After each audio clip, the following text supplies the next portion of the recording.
Today's class is going to be about the function between the body movement and the technique. Remember, the body movement gives the technique direction and gives it power.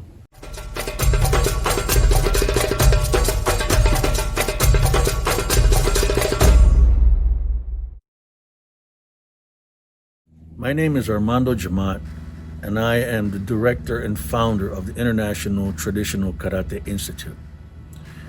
I've been studying karate for over 40 years now, and it's been a pleasure to do so. My focus in my organization and my teaching is how to use the body properly and the physics that go with it in order to increase your power and your speed for each and every one of your techniques. So every time we do a study, it's going to be always with that in mind. Hello everyone. Remember, this session is going to be about how to understand the body movement with regards to the technique. First disclaimer, I am not wearing my uniform for my organization.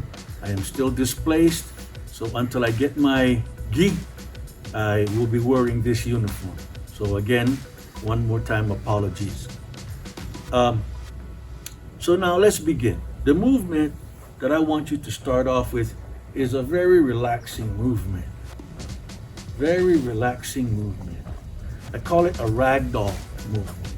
It's like a ragdoll where you get thrown around and you just do whatever.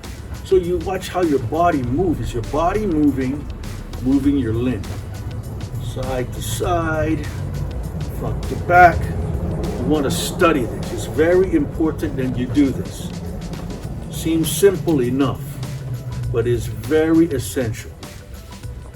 Now, because of this relaxation movement, right, driven by the floor, like you know, power driven from the floor, legs driving the hips, but the bodies are moving, then what I want you to do is I want you to study each movement that you're doing, thinking, if I move my body like this, what do I get? Gets something like a gedambare. Something like a gedambare. Right? Same thing here. Something like a gedambare. Alright? Thinking like that. Okay?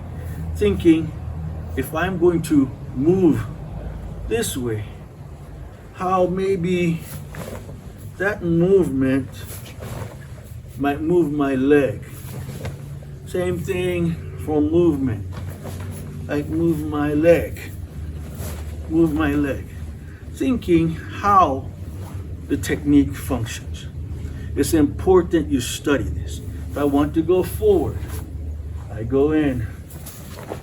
I'm just moving my body. The technique comes off. By throwing my body, my technique happens. Without me having to think it. Just no muscle, just inertia, movement. Then the body throws the technique. Remember, we're in the same vein that we're talking.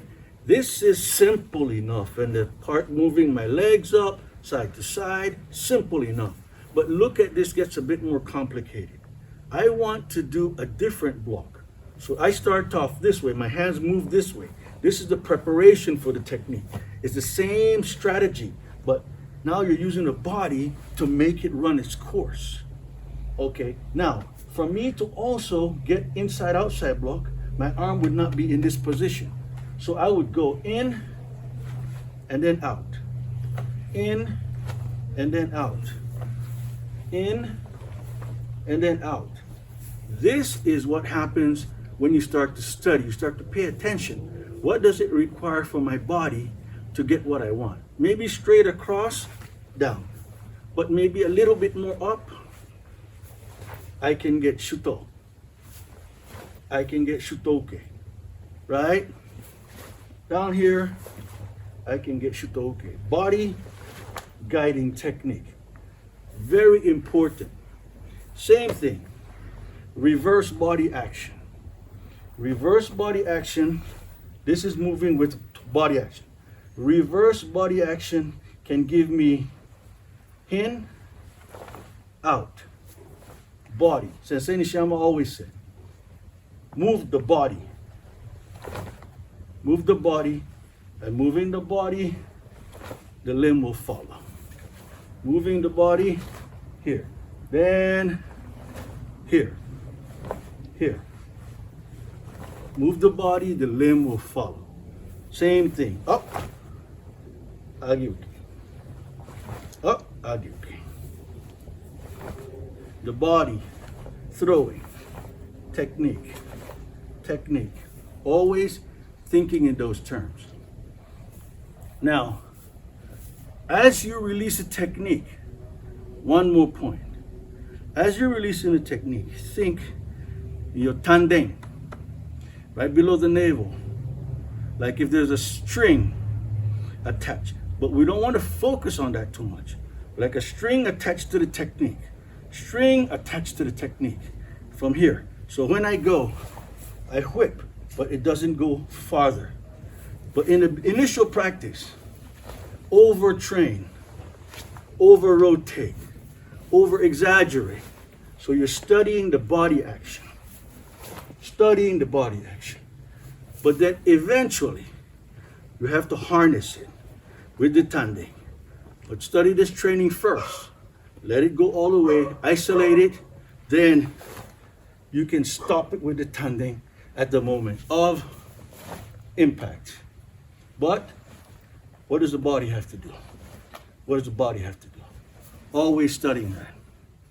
So remember, we're always training in an isolated mentality. Isolation is you study what we're training, just that by itself. Don't worry about form and stance and other things. Just find how your body works.